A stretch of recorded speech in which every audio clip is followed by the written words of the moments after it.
welcome back to another episode of Bonne Champagne TV. This week we focus on the grape which has historically been considered the poor cousin to the two noble grapes grown in the Champagne region, the Pinot Noir and the Chardonnay. But there are a few very focused producers who are crafting interesting and electric champagnes from the Meunier grape. One such producer is Charlot-Tanneux.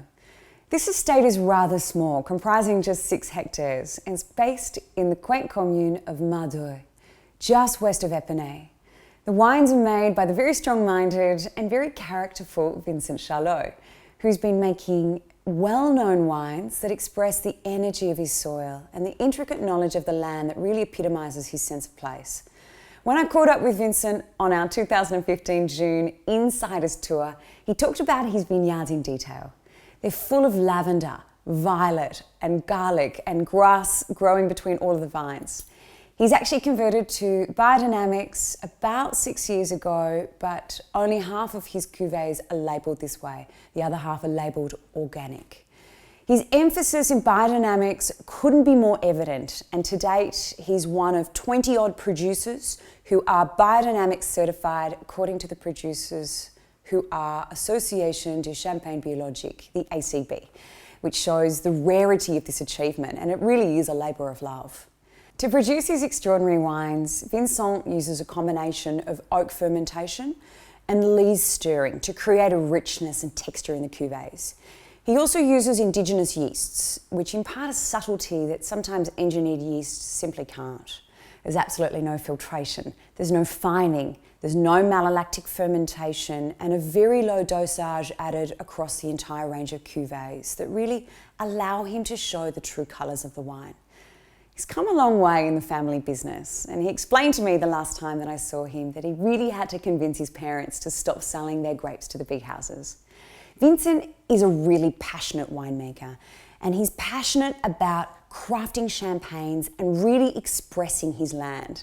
In actual fact, he makes a minimum of 9 different wines. For an estate which is only 6 hectares, this is a lot. One of the wines that we're focusing on this month is the full organic and biodynamic Expression Cuvée, which according to the very informative label on the back, is based on the 2010 vintage and is 70% Meunier, 20% Chardonnay, 10% Pinot Noir, so the Meunier dominant. The vineyards for the family are located in the Vallée de la Marne, and the soils in Meunier are a mix of clay and limestone. The average age of Vincent's vines are about 30 years of age. During the first fermentation of the wine, this is in old oak casks, and there it stays for about 8 months, aging on lees. In May 2011, he sent the wines down into the cellar for the magical second fermentation in bottle, and then they were aged for a further 40 months. So disgorgement commenced in around September 2014, which means that there's a combined total of about 48 months aging on lees. And if you consider Vincent's quite small production, this is a considerable amount of time. So this has inevitably added some layers of flavour, depth and complexity to the wines. So let's have a look.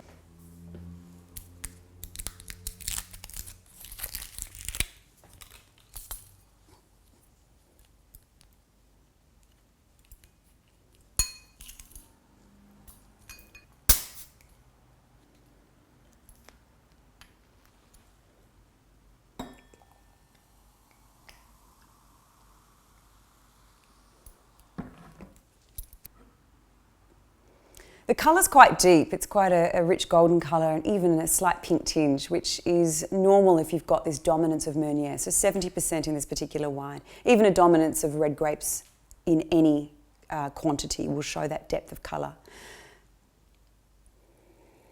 The Meunier focus, combined with the absence of any malolactic fermentation, delivers a really bright, a very perfumed and a very focused champagne in expression. The aromatics are bright and they're vibrant. Notes of green apple, white peach, almond, beautiful minerality. There's also some warm toasty notes and a touch of spring floral notes. The palate is quite full-bodied. It's very rich and it's compelling, and this is coming from the Meunier. Very satisfying and a lot of weight in the mid-palate.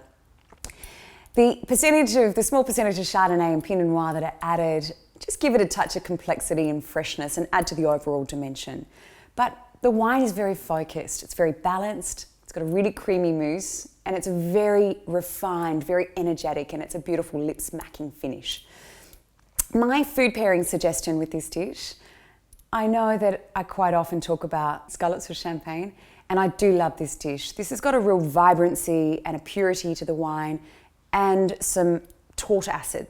So pan-fried scallops, perhaps partner that up with a pea puree, so some texture, but some crunchy pancetta and an almond gremolata. So this is a condiment that's chopped herbs, classically lemon zest, some garlic and some parsley. So a bit of zing and a bit of acidity coming in with the food. This champagne is a really great reminder to not rule out the Meunier dominant champagnes. There are a handful of producers, few and far between, but a handful of very talented producers who are making noteworthy champagnes with this particular varietal, which is giving them loads of character. Vincent Charlot being one of these producers. Thank you for watching another episode of Le Bonne Vie Champagne TV. Please head to LBV Champagne Club to join our membership and to receive the selection of champagnes that come out each month to accompany the videos. See you next time on Le Bonne Vie Champagne TV.